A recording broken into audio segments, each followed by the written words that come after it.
I'm Christopher Zweig, and this Memorial Day weekend I review two remakes of classic 90s hits as The Little Mermaid and White Men Can't Jump, Margaret Qualley and Christopher Abbott in Sanctuary, the sequel, The Wrath of Becky, with Lulu Wilson and Seann William Scott as the new villain, and Julie Louis-Dreyfus in You Hurt My Feelings. Let's take a look.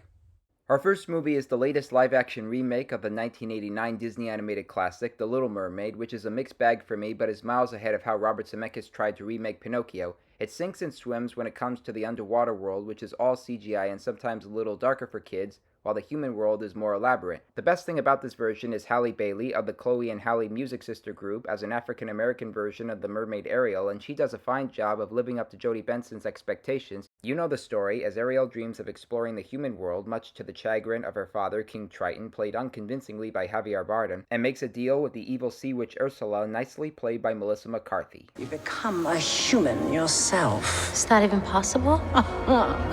It's what I live for.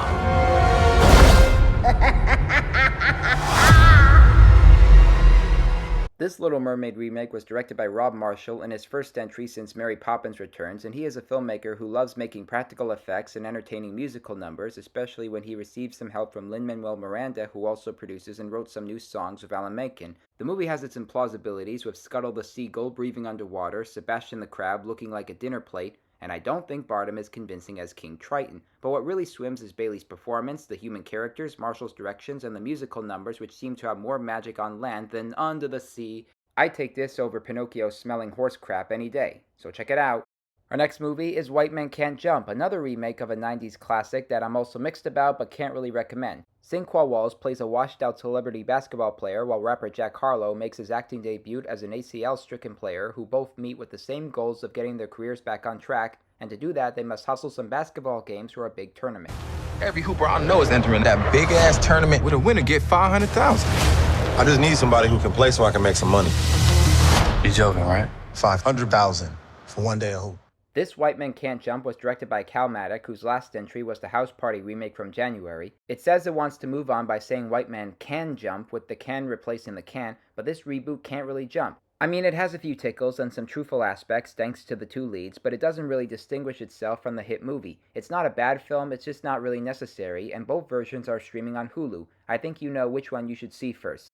Next up we have Sanctuary, which tells the story of a lavish hotel heir who is in a manipulative relationship with a dominatrix. He has his pleasure games while she has her rules, and being that he's on the verge of running the hotel, he wants to have an image, but she's toying with his emotions. Christopher Abbott plays the heir, while Margaret Qualley is the dominatrix. Look at you. You love this. Are you excited? Take off your pants. Sanctuary has to use some words that I'm easily insulted by, but the performances from the two and only leads really grab you where it hurts and pushes this toxic relationship to new levels. Their situation is so complex that you try your best to pay attention and acknowledge their worlds and how they ended up in such a relationship. So check it out. Our next movie is The Wrath of Becky, the sequel to the 2020 indie action horror comedy where Lulu Wilson played a teenager named Becky who takes out neo-Nazis who invade her home. Now she's 16 and she's trying to start over, although an extremist group makes that quite difficult for her when they murder her mother figure and kidnap her dog.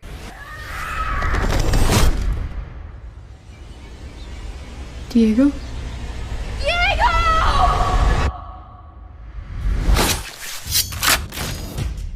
Seann William Scott does a good job playing the leader of this group, who isn't pleased with the mess his men have gotten them into, especially when Becky returns to her old tricks of carnage. Who is it?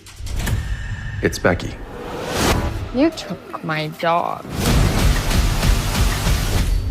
I didn't care for the first Becky because of its choice of violence, but I like the Wrath of Becky more because of how it cuts back on that and more on the silly behaviors and attitude. The henchmen are not as smart as their leader is, but it's really Wilson and Scott who deliver the goods with their banters and charisma, so check it out. And our last movie is You Hurt My Feelings, which stars Julie Louis-Dreyfus as a New York writer and Tobias Menzies as her therapist's husband, and is written and directed with honesty and laughs by Nicole Holofcener in her first film Since Enough Said, which also starred Louis-Dreyfus. The problems emerge when the wife overhears her husband insulting her latest book. Oh my god. Oh my god. I'm gonna throw up. Right here? No, I don't think I can. I can't. He's been lying to me this whole time.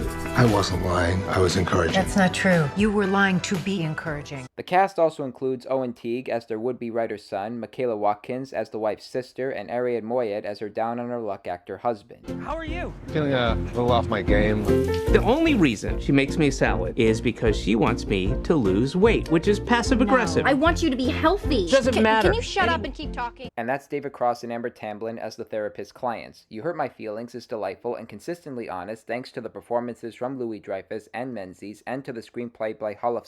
There's a strong sense of life in the characters and there's a fresh sense of humor that keeps the film going. It isn't too much and it isn't less, it's all in perfect balance. We're supposed to listen to these characters and their troubles, and Harlow understands them quite well, so check it out. Well, recapping this week's new movies, thumbs up for The Little Mermaid, thumbs down for White Men Can't Jump, thumbs up for Sanctuary, thumbs up for The Wrath of Becky, and thumbs way up for You Hurt My Feelings. I'm Christopher Zweig. Happy Memorial Day weekend. Stay safe, and I'll see you at the movies. For more amazing content, please like and subscribe to my channels, and please read my reviews at cjatthemovies.com and download the new HD Radio app.